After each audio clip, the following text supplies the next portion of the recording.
If you want everybody to get up out of the mud, you got to help them get it out of the mud. What's up, everybody? Ann Lambert's Get Up Out of the Mud podcast. Today, we're going to talk a little bit about mentorship, my experiences in the whole mentorship world, why we need it, how it's pivotal to our communities and where we're going. So I'm gonna start it off with just a small little conversation I had with a guy a couple weeks ago. And I've had this conversation numerous times along my travels. One of the common things said to me is, man, you have done really good considering you've been in prison. And I've always kind of took that as a little bit of disrespect because I always felt like, I'm just doing good because I'm doing good. It's because my mindset is focused, I'm driven, I'm determined on my goals and my dreams. It doesn't matter if I was locked up or never locked up. At the end of the day, that's just who I am. So when people say that, it's always like a slight to me. But I've learned over the years to not like get so sensitive about it and kind of understand what they're saying. But this week it was kind of different. It was more of a question to me. And he said, it wasn't even a question, matter of fact, it was, the exact words were, man, the prison system must be working because look at what happened to you and look where you've come from. And I didn't want to disrespect him or his thought process at the time, but I definitely wanted to correct him. And I did. And what I said to him was, the prison system didn't do shit for me, period. It doesn't do anything for anyone. It's what happens within yourself in there that dictates how you come out and how you thrive or if you fail, right? And I think one of the main reasons that I was able to get up out of the mud and grow myself to where I'm at today is because I had a mentor. And that mentor's name was Richard Pullen. We call him RP for short. He's a teacher that I met when I was 13 years old, when I was going to Wyoming Park High School. And at this time in my life, I was going through some troubles. I was going through my puberty stage. I was in and out of home at the time. I wasn't getting along with my parents, so I was kind of sofa surfing from friend's house to friend's house. Building up a lot of anger, dealing with a lot of even racism stuff that I didn't even understand was racism at the time because I was so young. Just felt like the world was against me at that point. And he was an English teacher, so every day I would go there and he would just talk with me. He was somebody that I could trust. He was somebody that he didn't really judge me. I remember coming in there one day and telling him I got into a fight and got hurt and hurt a kid and I didn't have any health insurance. And instead of like just going in on me, he kind of just told me what I had to do. He was helping me get myself stitched up. And what happened is over the years with him is the trust grew so much that I could just be open with him. So as time went on and I developed this trust with RP, it allowed me someone to go vent, someone other than my friends, someone other than my parents, because, even at this day and my age, sometimes I feel like people are judging me all the time. And when you're a young teenager, you feel like everybody is judging you. I didn't even understand him in the form of a mentor at that time, but let me tell you how that ended up helping me out. People always say to me, well, if he was such a good mentor, then why did you still end up in prison? Because I was still a knucklehead. He was feeding me all the information that I needed, but my mind wasn't open enough to utilize it yet. However, when I was 26, 27, released from prison and all of the smoke cleared and I could figure out what I want to do with my life, now all of a sudden I could utilize everything that he taught me.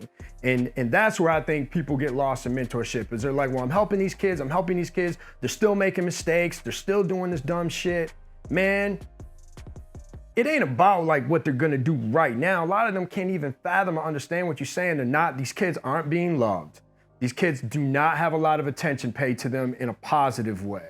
We're not allowing the youth to grow and expand their dreams and their ideas. It's always what we want for them. So slowly, a lot of kids start to turn away from their parents and they start to turn away from family members and people that have been in their life as authoritative figures because they're feeling like they're pushed into this closet and they can't grow. I always felt like I was pushed into a closet and couldn't be who I wanted to be. And RP was one of the people that was like, he was good with who I was, and we were nothing alike. He was very conservative. He liked to do things the right way. He didn't believe in crime and all that stuff in the streets. He always felt like I was bigger and better than that. But I didn't. I was going through what I was going through.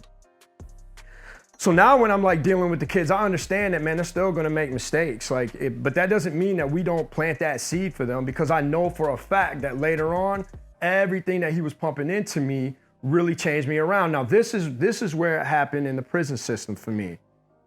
In the prison system, it's very easy to become what they call institutionalized, where you just become a product of your environment. You wake up to eat at the same time every day. You handle conflict in a certain way. You learn to live without touch. You learn to live without attention and love. And all of those things start to really beat you down. You become ice cold. And we expect these kids to come out of prison from being ice cold and then be productive members of society, which is just not logical. It doesn't make sense. What RP was able to do with me is he sent me newspapers, books. He told me to call him every day on the phone, even though it was $15 a call, just so that he could keep me locked in with what the rest of the world was doing. So really, in the prison system, I was getting a direct shot of what was still going on in the world, which allowed me, when I was out, to kind of flow into things a little bit easier. Things weren't so drastic of a change coming out. The other thing that he did is he continued to walk with me. And I want you to think about this. How many times in your life have you had someone come in and maybe like a mentorship role, or someone that's supposed to kind of guide you through things, and they're there for a little bit and then they get frustrated because you're not turning out the way they wanted you to turn out, and then they disappear. RP never did that. RP walked the entire walk. So the day that the cell doors opened and I was home, that was the person that I was talking to. He was the one that was bringing me clothes and shoes and pots and pans and all the stuff that I needed to restart my life up. He was still there at that point. And coming out of prison, I was still angry. Like, like I said in a couple episodes ago, I had dealt with my accountability, but I was still angry. I had the parole officers that were always on my back. I couldn't get anybody to hire me. I became just depressed. You know, I think probably more depressed than anger, but sometimes that anger is the expression of your depression. So dealing with all that, you know, I needed somebody to talk to, and I would call RP almost every night. It was just like clockwork. Every night between 7 or 9, when I knew he was sitting on the couch watching the Tigers or the Pistons, I'd give him a call and he would kind of just talk to me and say, you know, maybe try this, or don't get so upset at that, and keep your head on straight. Don't let the world get you down, because adversities would be beating me down. They beat us down every day, right? They're beating you down right now. They're beating me down. But when you're younger, it's a little bit harder to deal with. And having that person there to where I could bounce those feelings and emotions off on was everything to me. So now that I'm in the community, and what I'm doing is I found my mentorship role is through coaching. I love sports. I love the youth. It made sense to coach. And I never wanted to be a coach. You know, I remember people asking me to coach a kids group maybe about 10, 15 years ago, and I wanted nothing to do with it. I didn't want to deal with the parents. I didn't really know how to translate the game that I knew over to them. So I kind of pushed away from it. But then I realized, like, man, the kids just need the time. All they need is the time and the guidance. It's not the money. Like, you'll see all these people, oh, we're gonna fix the community. We're gonna build another facility. It's gonna have a whole bunch of basketball courts. It's gonna have all this stuff, but nothing is being done within those places. So an example is, and it's like, if you think about the courthouse in Grand Rapids, you have all these basketball groups that come in there, and that's great. But it's not the actual gym that is mentoring the kids. It's the coaches that are within the gym, right? And where do we get those from? How do we develop those? Why don't we have more? One thing I heard from a guy a while ago is he said, I don't feel I can coach because I didn't play college ball and I didn't play in the NBA or the NFL.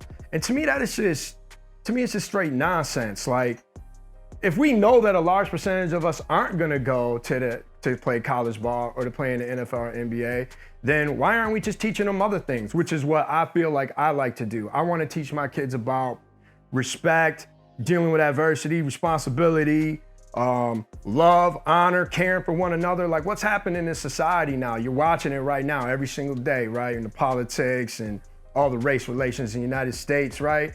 Everybody's pulling the sides. That's the division you're talking about. You'll hear people talking all the time, oh, we're in this divided state, we're being divided. You're doing the dividing too. It's not everybody else, right? So where's your mindset at that will break that mold? And you'll see people, right? They'll say they're gonna do this and they're gonna do that for the community, then they never show up, or it's always money related. I don't believe it's money related. I believe that time is worth more than money. Even in my career, when I'm chasing things down, I'm chasing time. Like, I want time. I work really hard so I can have an abundance of time. It's not so much, you know, I'd rather be time rich than money rich. There's definitely a balance there, but for me, time is where it's at. And I noticed the other day, I was at the football field and we're coaching some kids, and my son is, he threw a bad pass or something, and in that, when he was done with the bad pass, he slapped his hands like this, and I thought to myself, man, he's watching everything, because every time that I make a mistake, I slap my hands like, damn, I messed that up. And I noticed that he's picking up them small details. The issue, though, is on that team, there's probably only 6 or 7 dads that are involved. There's a whole bunch of kids out here that don't have the father figure. They don't have the dad. It's not even just about like an authoritative figure. We always think that we have to be authoritative to the kids, and we really need to be team players with them, because in all reality, the kids have the innocent, pure mind yet. We have all been distorted and been through a whole bunch of experiences, some good, a whole bunch of them bad, to where we're kind of skewed, and the way we think isn't as open as what the kids think. So, I told the guy the other day, as far as like our government shouldn't be above us. We should be running with the government. They should be running with us. It's leadership. So I put up a post on Facebook the other night that was talking about my whole concept for the Get It Out of the Mud football team, which is my mentorship program right now at this moment. And, we went into this thing and we got 3 or 4 dads, we got kids on the team, and we're like, you know what? Let's try to do this thing without a head coach. Why do we always got to have a head coach? So one guy can be the macho guy making the call, and the argument would be, well, if you don't, you got a whole bunch of people arguing, blah, blah, blah, but it's really not what it is. There's a way to lead. Not everybody knows how to lead. Just because you were a great player or a great athlete doesn't mean you're going to be a great leader. That just meant physically you were good. But how can we create an environment where I could get all these dads to put into these kids the things that they've learned, and we've all learned different things, and we've all been good at different things. Like, I have a certain perspective on the game. My partner Joe and Carlos have a different perspective on the game. So why don't we just all utilize it all, instead of saying mine is dominant to yours, and work together to give the kids a better experience? So it's last Saturday we're at this game, and we're in a tight one, and there's a few minutes left, and we got a minute or so to get down the field and score in order to win this game. And I'm thinking to myself, this could go bad. This could be all of us dads on the field arguing, or this could be very beautiful, and we're all gonna work in unison and get our kids the W, which is exactly what happened. As we're marching down the field in a very intense game, emotions are high, we're all competitors. All I noticed is that all of the dads, some that didn't even sign up to be coaches and they don't even know that they're mentors right now, started to work together. Hey, what do you think? Let's try this, And everybody was agreeing, and slowly the team moved down the field. Slowly, now we're down in the red zone, and the pressure is really on. What are we gonna do? And I got in my mind a play that I wanna run, and I look over at Los, and he's like, try this play, and my other buddy said, yes, try the play that Los is talking about. I felt I was outnumbered. I made the play that they decided to go with, and boom, we're in their zone. Game is won, right? That was leadership. Sometime a leader has to know when to follow. So a few years ago, I did the same concept. We had an undefeated season. And the most important thing that happened, forget the wins, forget the touchdowns and the screaming of the crowd. What really happened is dads got involved with their kids on a deep level for 6 hours out of the week. Not only with their kids, but with other people's kids, right? So now all of a sudden you got 17 to 18 kids out here. You got 5 dads who are in it. No one's a head coach. We're all just dads sharing our story, common goal, work as a team, move forward and win. That's life. It's the exact same thing with the kids in anything else, right? Take it out of football, take it out of basketball. If all the adults work together in unison with the positives and strengths that we have and put it into the kids, we can move them in a positive direction.